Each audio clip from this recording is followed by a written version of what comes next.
Good morning, everyone. Late start to the day, but this is what happens when you go live, people. I hope you guys are having a great start to your day so far on Thursday.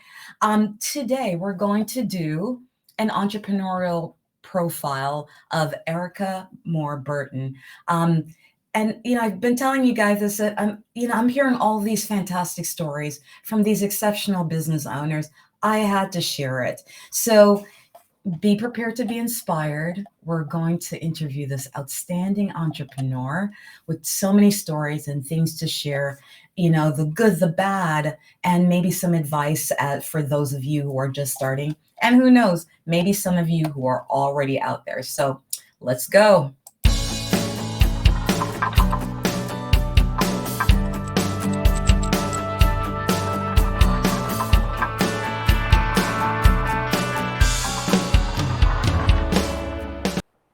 Good morning, everyone. Paula Mattisonsierra, Power Marketing SF, and the host of this show, 10 at 10, where I share inspiring stories to help you move forward.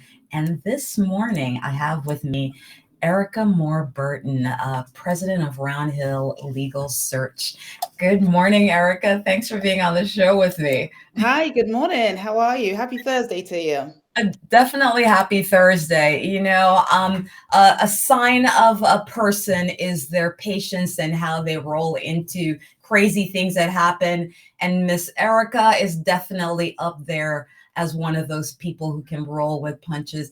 I really appreciate you with all the technology issues so much. Welcome to the show. Like I said to everyone, I'm rolling into a new format, and Erica, welcome again. She's going to be part of this, just focusing on the stories of real entrepreneurs and the things that they've been through and the lessons. So I'm going to just jump right into it with my first question. What do you where are you from originally, and where you're from? Was that part of what inspired you to be who you are? Gosh, that's a great question. So I am originally, God, that's a complex question, isn't it? So born and raised in London, England. My parents are from the Caribbean. I have one who is my mother's from Jamaica, and my dad is from Barbados. And I have lived in the US for over 20 years now. So I belong everywhere, but I belong nowhere. So I always say that I was raised in the UK in a small town just on the outskirts of London. I spent my summers going to Jamaica, and I remember very early that the first time I got to Jamaica, this beautiful island, this beautiful ocean, beautiful beaches. And I'm like, what? I'm sorry, why do we live in England? I know it's taking that first experience, isn't it? I have just such a vivid memory of being 9 years old and the plane just landing on this island, and it was just it was amazing and a stark difference from where I was from. So West Indian at heart, British by nationality, and now I'm a US citizen. And I think you said a mouthful. I think when your foundation's from somewhere else, it really is the soul of you, right? Absolutely. And Absolutely. when you were in elementary school, primary school in the UK and in Jamaica as well, what did you think you were going to be?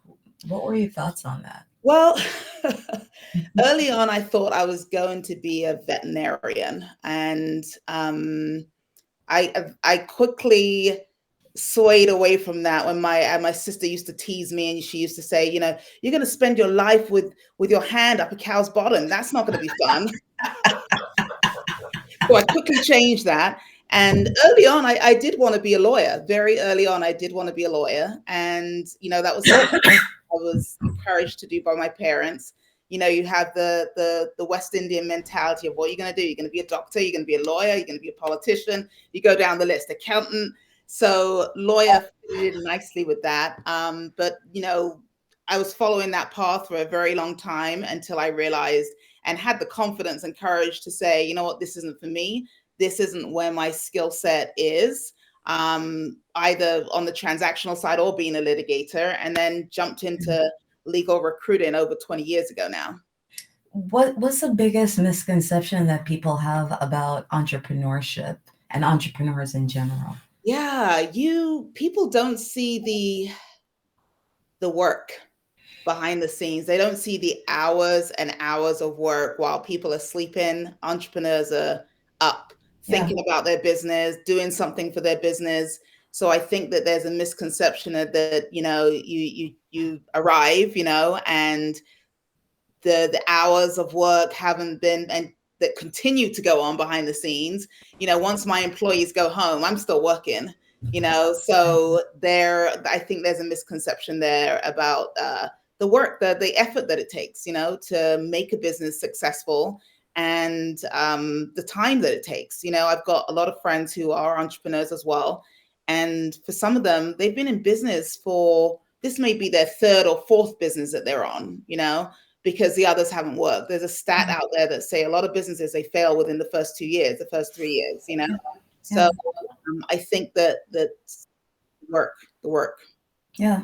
It's I always love this saying where people say it's work smart, not hard. But I always say work smart and hard. And hard. When you own your own business, it's work smart and hard. This idea of just sitting around and not doing anything. I mean, even for the people who are further up there, they're putting in hours. They're doing it. Absolutely. And I still haven't read it yet, so I'm not going to hit it. But what is it? The 4-hour workday. I still have to read it. I did not read it yet. Yes, it's actually the 4-hour work week, right? So yes, you're so right on. I remember reading that book a long time ago, thinking it's a great book, but it's not 4 hours. Sorry, it's not 4 hours. This sounds like 4 hours because you're maybe an entrepreneur, where you're structured in that entrepreneurial way within a company with a lot of resources and assistance and things that can help you out. Because some jobs are structured that way, where they're almost like an entrepreneur within the company as well. Fantastic. But I'm not sure how that works when you are just starting a business and growing it and building it, and have 4 or 5 offices. It's like we're eating bonbons all day. Right. It doesn't. What do you think it takes to be a great leader? Because in order to be a great leader, you have to have great followers. Mm-hmm. I guess I'm going to reword that question. Do you think in order to be a great leader, you have to be a great follower or know how to be a great follower? To a certain extent, yes, I do think that to a certain extent. Over the years, I have, won awards for leadership, and I get that from my teams that I've managed over the years, that I'm a good leader. The reason why I'm a good leader is there are some leaders that can lead from behind as well, right? So they're following their team, they're really in tune with their team, and they're gently pushing from behind as well, not necessarily saying, everybody, follow me, I know what's right, I know everything. No, because you don't know everything, and there is so much that you can get from your teams, right? You're the conductor, right? So sometimes a conductor is just elevated so they can see everybody, and sometimes you can see everybody from behind, and you can push them gently from behind. So that's sort of, I feel like that's definitely one of my skills in being able to inspire, motivate teams. And the way I just wrote an article about this literally yesterday. One of the ways that I've been able to inspire my teams is to really get to know them on a personal level. Right. I think this is a new sort of paradigm and shift in business. Some businesses. Some people don't agree with you on that. It's like they want things very separate. They want that. Absolutely. I used to subscribe to that. Yeah, I definitely used to subscribe to that. And I used to be a part of that. But I found that if you create a home away from home, and you allow people to be themselves, and about what's going on with either their personal lives, or that they're married to Jack and they've got 2 kids, and their kids like to do soccer, and more about them, they're going to bring their best selves to your business and your opportunity. You're not just a number, you're not just a cog in the wheel, you're an actual person that your manager, employer, business owner, that person cares about. And I feel that that has led to a lot of success with my teams, the teams I've led, and my current team now. The one, I've read several books where they do actually recommend, especially as the company gets larger, to make a point of going through and speaking to all of everyone. Don't separate yourself, or you could become very isolated. So it's nice to hear that. Yeah, no, absolutely. Once upon a time, many years ago, I did what was called a 360 review. So this is where you have subordinates, peers, and your supervisors really giving you feedback. And one of the pieces of feedback that I got was, we don't know anything about Erica. Like, we don't know. We know her professional life, right? But we don't know anything about her. Oh, And wow. it just kind of How was that for you? well, I mean, feedback is the food of champions. Yeah, I yeah. took that and I was just kind of like, wow, okay, I need to share more of myself. But, conditioning, upbringing, I've always separated the both. But I have learned to be more, I guess it's being given as well, giving of myself and sharing of myself and my life and my family with those I work with as well. So that has helped tremendously as well over the years. And I have to say, I love that movement over COVID, where because we were forced to sit and think about it, it opened the gates to, remember when you first started out in your career, it's like, don't speak about money, don't speak about politics, don't. There was like a list, right? Yeah. Now it's like, oh gosh, Yeah. just do it. It's okay. It makes things, of course, there's a time and a place, but it's okay. Take those breaks off. It's fine. Absolutely. And we're all human beings at the end of the day. We are all human beings. Can you share a particular challenge that helped you through your journey?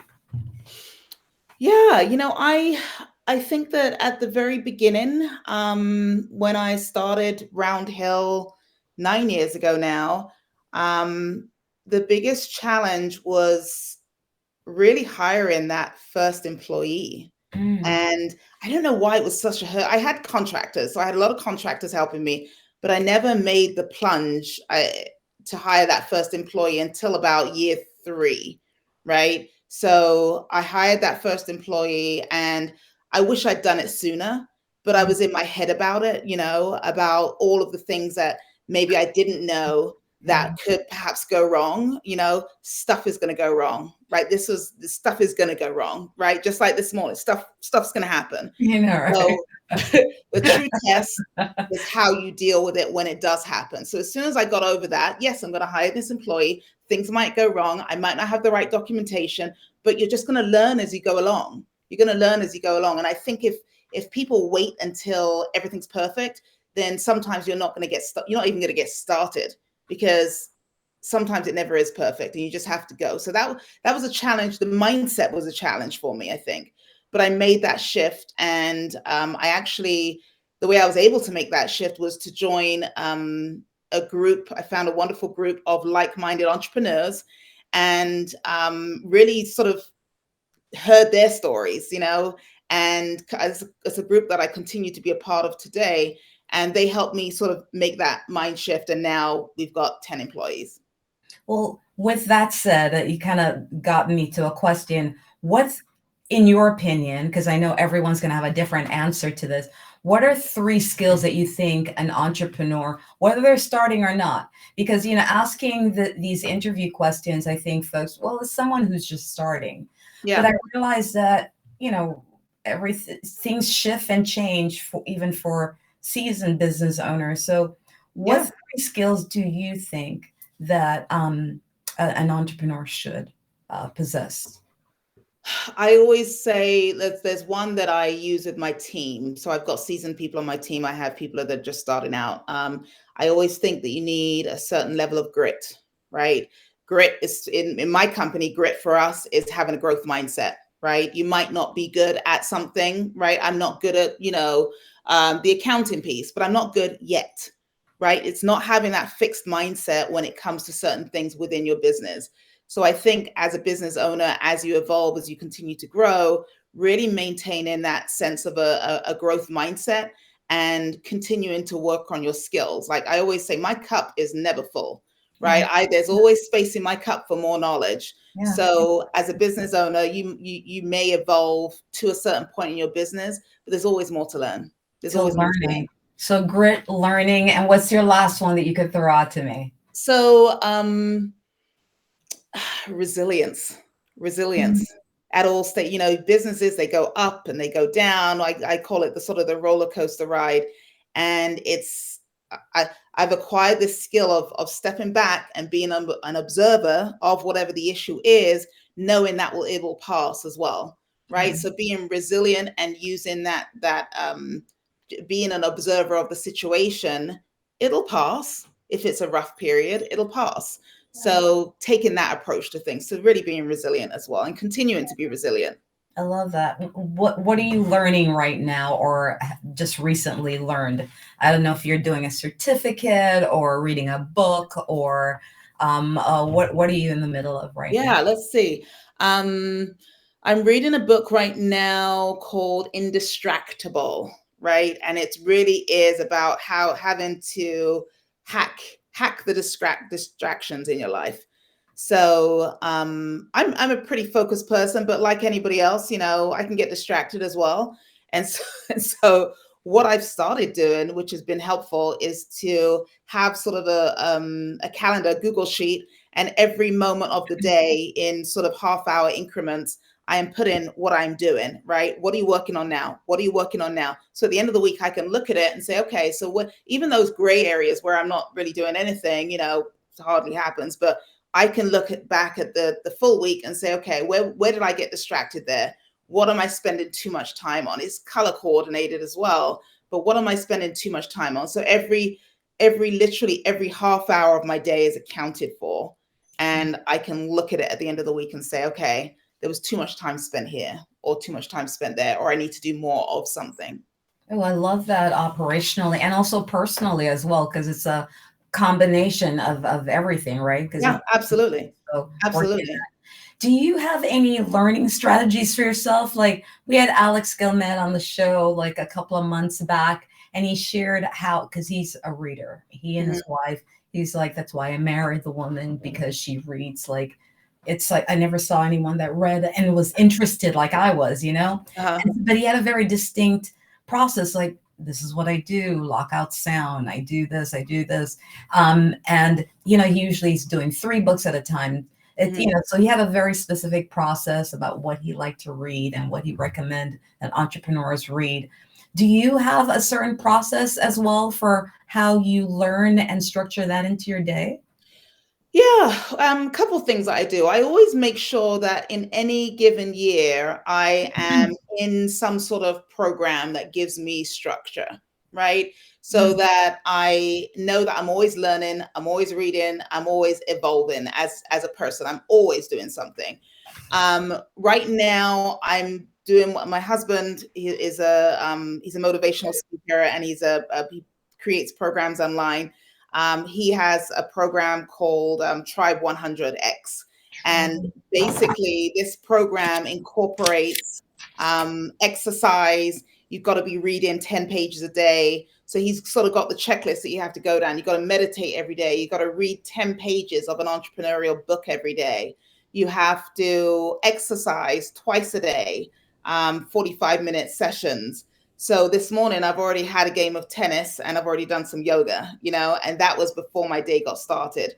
So I'm always in something that gives me that structure. So whether it be that, whether it be, a class or a course, I'm a big Tony Robbins fan as well. So once a year, I always find something. Could you not be? How could you not be? It's like, even as detractors, I'm like, well, you're detracting, but you're speaking about him, aren't you? Right. Right. So always finding something that gives me that infrastructure as well. That's typically what I do. So I have my book is upstairs, but I'll have something where I'm sort of checking it off every day. I've got my checklist. Can you send that to us so that we can share your husband's? I don't know if he has it on his social media. Yeah. Like a little chart or something, like what is that 10 checklist? I'd love to see that. Yeah, absolutely. And mentors. what role have they played, if any, in your personal and professional growth? Yeah, it's interesting. I always, like I said earlier, feedback is the food of champions, right? I have always had some kind of mentor, whether within an organization or outside of an organization. Right now, I have a couple of mentors, individuals that I really sort of lean on for advice as well. As I mentioned, I'm part of an entrepreneurial group. I consider all the women in there to be mentors as well. But I always think that it's great to have a mentor coach as well for different areas of your life as well, Yeah. So I try to incorporate that as well. But yeah, that's one of the things I talk about in my book as well, about how to find mentors as well, and really make the ask, make the ask to and somebody who is maybe three steps ahead, 10 steps ahead, right? You're where I want to be. So you can touch base with them periodically to get some nuggets and words of wisdom. And what you'll find is that, I find I mentor a lot now, and people have just people are, it's that ask, right? It's that initial ask that people have issues with, I think, oh, that person, they must be so busy, I can't ask her to be a mentor. Yeah. That relationship can take many forms. It can take one call a month, one call a quarter. It doesn't have to be sort of a weekly thing, or that you're being a burden on someone. I think that people innately, they like to help, right? So just making that ask, I would encourage everybody to make that ask of others to help them in their journeys. And something you said, book. I forgot to add. Hopefully, you have it somewhere close to you. Can we see the book? What's the name of the book? Oh, have I got a copy of the book? Let me see. That's one thing. Let's see. Marketing 101. I forgot to say, hey, Erica, Here it where's the is. book? I'll just grab it over here. Grab it. So it's a book that I wrote a long, long time ago. It's actually still available on Amazon, but it's the Little Professional Pink Book of Success. Okay. And it's available on Amazon, and it's basically little nuggets of wisdom, a lot of quotes by women, but nuggets on wisdom about your journey to success, right? Mentors, we talk about mentors, goal setting, visioning, breaking down your goals into small chunks, defining what success means to you. Success means a different thing to everybody, right? So defining what success means to you, and then working towards that as well. Something. I'm two more questions if I have a little bit more of your time, but you kind of rolled right into it perfectly without me saying anything. Goals. Should we be wandering into the day, or I do feel like when you mention the word goals to people, they shut down. It's almost like you're asking them to go out and kill someone. Why can't you write it down? I'm not understanding why we're having a long conversation about it. But talk to me about your experience with laying out your goals. Do you even have a process for that? Yeah, you know what? I am a goal setter, right? And I write it all down. I've been keeping journals since I was 15 years old. Really? But one of my journals is specifically for me writing down what I want. When my birthday rolls around, I do this big sort of debrief with myself, like, what are your goals for the next year, right? And I write down my goals, but I break it up into categories as well. Where do you want to be spiritually? Where do I want to be with my health and fitness? Where do I want to be with my finances? Where do I want to be with my relationship, with my husband, with my children? I have this big sort of breakdown at when my birthday rolls around for the year ahead. My birthday's next Friday, actually, so I'll be doing this next Friday. Virgo. And then I look at that periodically. I go back throughout the year and check to see where I am with those goals. I get very detailed as well with those goals. I recently moved and went back to have a look at, what I wanted in this new house that I wanted. And I shocked myself with the details, right? I'm like, gosh, you were really detailed. You wanted the fireplace, you wanted the view, you wanted the balcony off the bedroom, everything. And it was out of the 15 things that were on there, I actually got 13 of them, Well, which let was me ask amazing. you another question because I heard you say something, so I'd like to hear, um, how many journals do you have? Are there different types that you've categorized, or is it Yeah, just one so I journal? mean, my journals are general, just regular journals, right? But I have boxes and boxes of them, but I It love sounds it. like you have one for, maybe different things that you're working on. Yeah. So if I my computer is actually resting on these big journals that I use, right? And I have a little side heading on Yeah. most of them. But that's just for different projects. As far as my personal journals, it's just one journal, right? And I have boxes and boxes of journals. But what I do, I often sort of sometimes just go and sit with a cup of tea and read my journal from 5 years ago. And I love it because you can see how much you've grown in certain areas, but you can also see where you haven't grown. You can Oh, also see where you're having the same complaints. You're repeating, we are our patterns, right? And you can see where you're repeating patterns from 5 years ago. And you're kind of like, you know what? I got to get on that because 5 years ago, I was, complaining about that. I'm not interested in complaining about that for the next 5 years, you know? yeah. So I love going back through my journals. It's one of my favorite things to do. It really is. All right, so last question. I have a time machine. I sent you back in time. It's like a little bit of a Terminator situation. I send you back in time to Mhm. speak to your younger self at, let's say, anywhere from 15 to 20. What would you tell that younger version of Mm. yourself? That's a really great question. I would say you're better than you think you are. You're Mm, better than you think you are, right? And what I mean by that is at that age, gosh, you're so insecure about so many things. And the confidence sort of is, it wasn't there for me, certainly at that age. There was a certain level of confidence, but yeah.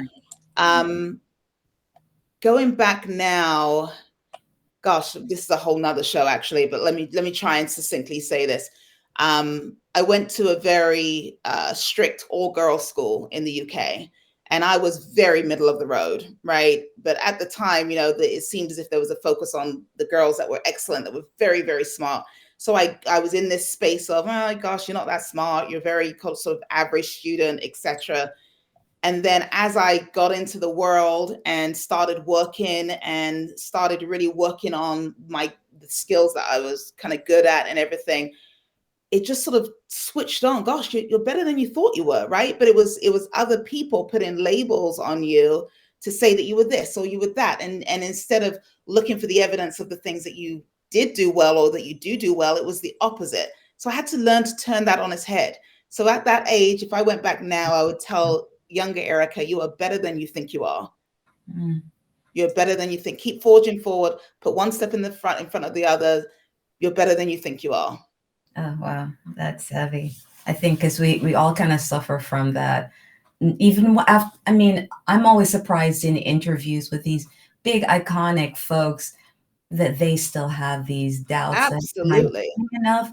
Is it the right thing? I see some Yeah. success, but I don't know, am I doing the right thing? Yeah. So, Erica, thank you so much for sharing today. I appreciate your patience with our technology. I appreciate Thank you you. sharing. Guys, definitely reach out to Erica. One, if you're a law firm, you simply need to speak to Erica because it's not just about Absolutely. recruiting, it's really about finding the right people. Make sure you keep the right people. So I already love that concept because your brain from being a lawyer yourself. So I love that. Please reach out to Erica. Absolutely.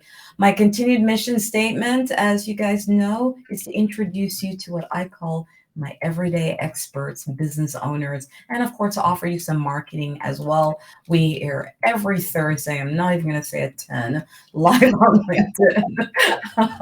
Because again, Around 10. around 10ish. Okay. You guys Right. want a tea break, check in. And of course, for a long time, I didn't realize that when people went live, where are they going live? What's happening? Did not realize that their headers on every screen will expand to create a screen. So that's where we are. Just go to my page and you'll see it. Thank you for having me. No, absolutely. And actually, I think this is like so perfect. The quote that I chose for today, it couldn't have been more Miss Erica. It says that our weakness is in giving up. The most certain way to succeed is to always try one more time. And that's a quote from Thomas Edison, and we know how that worked out. But wait, I think you have because I've heard you share this really wonderful quote. I couldn't figure out who it was by, but what was that quote that I hear? Yeah, so I'm just going to plug this in 1 second. Okay. The quote that I love, I think it was a Michelle Obama quote. And basically she says, when you reach any level of success, it's not enough to just sit and enjoy it. You got to send the elevator back down. And it goes again to that whole piece on mentorship and me being a mentor now and volunteering and just being that hope for other individuals that are on their journey as well, so it's never enough to sit and enjoy your success. It's always important to send the elevator back down for others to get on. Yeah, and not just showing it, because you can always say you're doing it, right? Right. But to actually put the time in and to do it. I appreciate you doing it, because that's part of what we're doing today, sharing it with voices out there. I had a gentleman friend, and of course, I wish I had his name all prepared, but with the last show that I did, he's like, I'm so glad you shared that, because I'm starting my construction company in Vallejo, and it was just nice to hear someone say some of the doubts that were in his head. And I'm like, absolutely. So nice to hear. Like, thank you, Yeah. And so viewers, Erica, thank you so much for being here and participating. And for the guys who will catch us on a replay, which I know there are many of you, stay strong, stay amazing in these interesting, wonderful times. And of course, as always, keep moving forward. Erica, thank you again. Thank you. Thank you to the audience. Have a great day, everyone. Take care.